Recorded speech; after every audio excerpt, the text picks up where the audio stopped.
आज जो है ना प्रदेश में इतने पद हर एक विभाग के अंदर खाली पड़े हैं, जो सरकार की नीयत ही नहीं है उनको भरने का। ये सरकार जो 75% का ढोंग जो कर रही है, किसान के साथ धोखाधड़ी जो दुष्यंत चौटाला जुबान लड़खड़ाने लगी। मुख्यमंत्री जी उसके बाद सेटिस्फैक्शन जवाब नहीं दे पाए। पंजाब केसरी में आप सबका स्वागत है। मैं हूं चंद्रशेखर धरनी। महम से निर्दलीय विधायक बलराज कुंडू जी हमारे साथ मौजूद हैं। कई मुद्दों पर इनसे चर्चा करेंगे।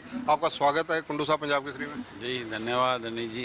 कुंडू साहब, अहम इश्यूज विधानसभा में, क्योंकि अभी सदन आज दूसरा दिन था, अभी और बाकी हैं कई दिन, आपके कौन कौन से इश्यूज रहेंगे? इश्यूज तो सारे इशू महत्वपूर्ण, बहुत इम्पोर्टेंट हैं। इशू युवाओं को बेरोजगारी का बहुत बड़ा इशू है। आज जो है ना प्रदेश में इतने पद हर एक विभाग के अंदर खाली पड़े हैं, जो सरकार की नीयत ही नहीं है उनको भरने का।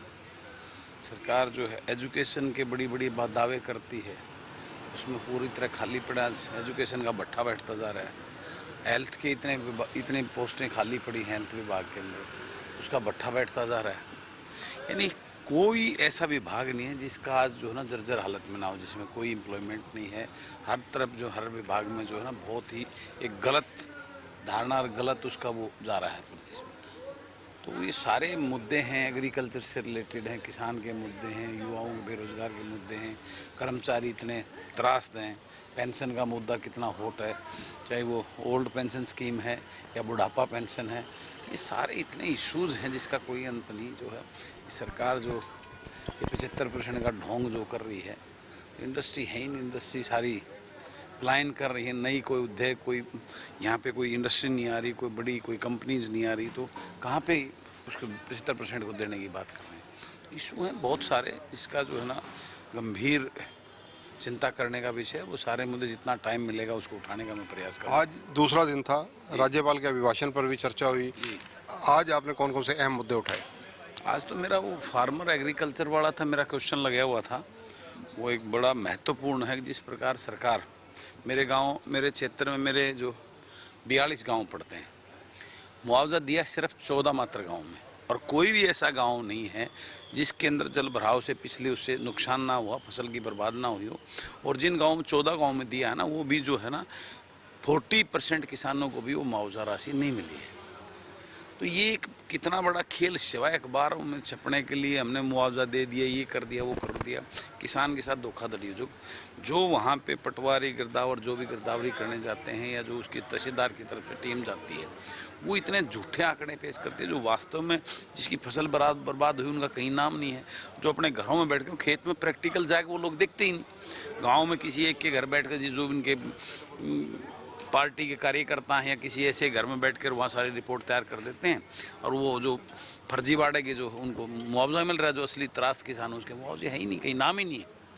तो ये उस विषय के ऊपर बड़ा गंभीर था। उसको वो विषय, उसमें जवाब नहीं था। उसी में दुष्यंत चौटाला जुबान लड़खड़ाने लगी, मुझे कहने लगी भाई बैठ के बात कर लेती हैं। कहते मैं बिला आंकड़े, मैं झूठे आंकड़े हैं, मेरे पास ग्राउंड के आंकड़े, आपके पास ये झूठे आंकड़े हैं। मुख्यमंत्री जी उसके बाद सेटिस्फैक्शन जवाब नहीं दे पाए। मुख्यमंत्री का कहना था भाई जो पीछे हो गया सो हो गया। मैं ऐसे कैसे हो गया? ये गलत करते हैं उन अधिकारियों के ऊपर घास गिरनी चाहिए। उसका कोई जवाब नहीं दे पाए मुख्यमंत्री। मैं आपने देखा होगा, मैं मुख्यमंत्री ये बस चल के गया था उसमें, जब वो जवाब नहीं दे पाए, उसका जो उनके पास कोई जवाब नहीं। तो इस प्रकार के विषय हैं। उसके बाद में ये जो ये प्रस्ताव लेके आए हैं, ये आवारा पशुओं वाला, ये बहुत महत्व, इसकी वजह से बहुत नुकसान, जान मान का हाल नुकसान जो है, किसान का नुकसान है, वैसे जान का नुकसान है। 250 करीब जाने जा चुकी हैं। ये एक इम्पोर्टेंट प्रस्ताव है, इसके ऊपर सरकार को जो ना गंभीर वो करना चाहिए। लेकिन इनका करने धरने का जो सामने आगे पता लगेगा क्या करते हैं क्या नहीं। लेकिन इस प्रकार का विषय आज समय मिला इतना उठाया। राज्यपाल के अभिभाषण पर आपकी अपनी निजी राय क्या है, उसको कैसे देखते हैं? देखिए, राज्यपाल के अभिभाषण में मैं विधानसभा में बोलूँगा तब पता चलेगा। आज अभी पहले बता दूंगा सारी बातें, और समय कितना मिलता है वो उसके ऊपर डिपेंड। यूक्रेन में बहुत सारे बच्चे हरियाणा से संबंधित हैं जो फंसे हुए हैं। आप खुद बहुत जागरूक लोगों में से एक हैं, राजनीति में भी हैं और इंडिपेंडेंटली अपने दम पर जीत कर आए हैं। आपकी इस बारे में क्या संवेदनाएं हैं? देखिए, मैं जो हमारे बच्चे यूक्रेन में लगभग 2000 से ज़्यादा हरियाणा के बच्चे हैं। वैसे तो मैं पूरे हिंदुस्तान के बच्चों के प्रति मेरी सिंपैथी है। भाई सरकार ने बड़ा देर आए, और उन 2 बच्चे हमारे उनकी जानें भी चलेगी, उनके साथ दुर्व्यवहार भी हो रहा है, अनेकों पीड़ाओं झेलकर वो बच्चे वहाँ पे इस टाइम माहौल में हैं।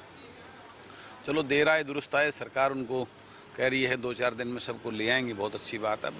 अगला संकट उन बच्चों के लिए जो वहाँ कोई मेडिकल कोई MBBS कर रहा था, वो करा था, अब वो वहाँ दोबारा तो जा नहीं पाएंगे, वो हालात ही उस कंट्री की बहुत ख़राब होगी। अब सरकार को उनके बारे में चिंता ये करने की ज़रूरत है कि उनका MBBS में यहाँ एडमिशन किस प्रकार करे ताकि उनके 2-3-4 साल जो वहाँ पे करके आए वो बर्बाद ना हो, उनको कंटिन्यूटी मिलकर वो चीज़ें आप यहाँ पे करें। इस बार में सरकार कोई पॉलिसी लेके उन बच्चों के बारे में चिंता करें, नहीं तो उनका भविष्य खराब हो जाएगा। BBMB को लेकर आपका स्टैंड क्या है? BBMB बहुत बड़ा मुद्दा है और मुझे समय मिला तो BBMB के ऊपर मैं बोलूँगा तो वो आपके सामने आएगा। BBMB बहुत बड़ा मुद्दा है, बहुत बड़ा मुद्दा है। वो किसान का खेती से रिलेटेड भी और जो पीने के पानी से रिलेटेड भी और जो है ना पावर से रिलेटेड भी, वो एक बहुत बड़ा जो वो है न, अदर ने जिस प्रकार से इसकी मंशा नज़र आती है टिहरी बांध की तरह आगे जो है ना इस पर भी ये ना लग हो जाए। मुझे तो इस बात का डर है पीने के पानी पर और जो खेतों के पानी पर भी मीटर ना लग जाएं, ये हालात उस तरफ जा रहे हैं। कुंडू साहब, महम ऐसी विधानसभा है जो राजनीतिक रूप से हमेशा चर्चा में रही है लगभग 4-5 दशक से। जी, महम की 24वीं भी प्रसिद्ध है, तो महम के लिए अपनी विधानसभा के लिए अगले 2.5-3 साल में आपके ड्रीम प्रोजेक्ट क्या हैं?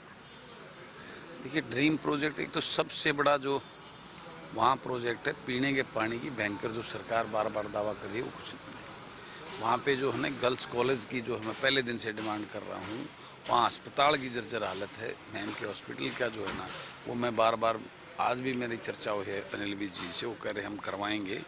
वहाँ जो सड़कों का है, पीने का, स्कूलिंग की व्यवस्था, स्कूलों का जर्जर हालत, ये सारी चीज़ें हैं।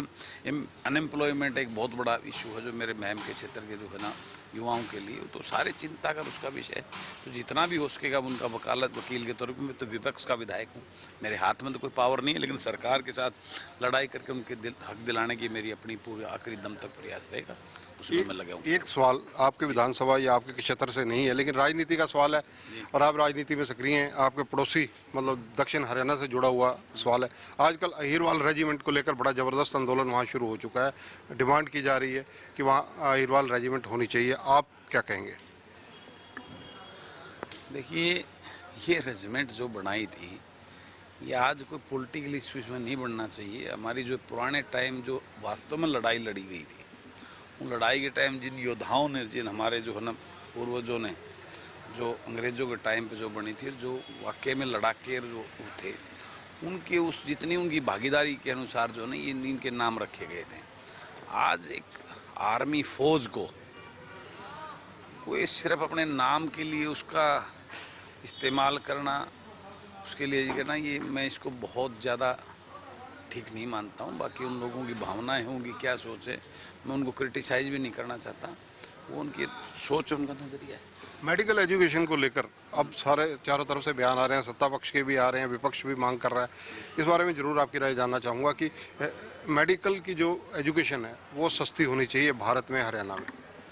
बिल्कुल सस्ती होनी चाहिए, और वो जो बड़े बड़े एजेंडे थे, हर डिस्ट्रिक्ट में मेडिकल कॉलेज होगा, सीटें बढ़ेंगी, MD की वो बढ़ेंगी, ये बढ़ेंगी, हैं कहाँ वो धरातल पे हैं कहाँ?